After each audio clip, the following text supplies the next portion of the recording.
Hello, this is Dave Ewer, my doctoral student.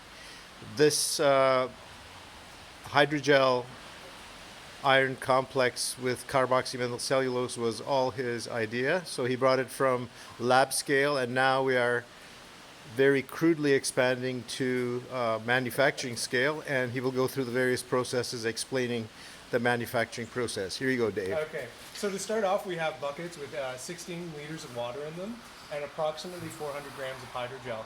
So what I do first is I have this powder. I get it in there and I mix it and break it up.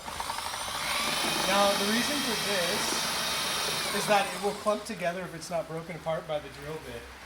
After that, to finish the mixing process, we actually have a sump pump mixed into a vat, and this is what keeps it mixed for us. So I take my pre-mixed hydrogel and dump it right in there to keep it mixed, and it will dissolve completely over time. So that is the second step. Now, going from our vat to our actual production process, I take a bucket out of the vat,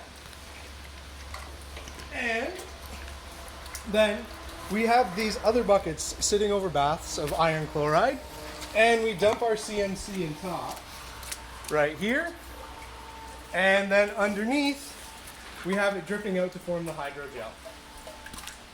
Now it takes 1.5 hours. And here's a few of these hydrogels floating in another barrel that was exhausted. And now we take about 1.5 hours to polymerize the gel. When it's done, we collect it, and then I bring it over here to package it. So we lay it down, and this is actually what it looks like in the finished product stage. Wet finish. Oh, product, this is yeah. the wet. Yeah, this is the wet finish stage. And after that, I package it into socks. So these are drainage style socks. So I just collect a bunch of it like this,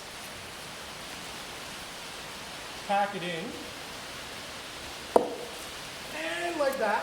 Now when they're full, I bring them over here. I have one end already tied up. I finish tying it up, which needs no gloves.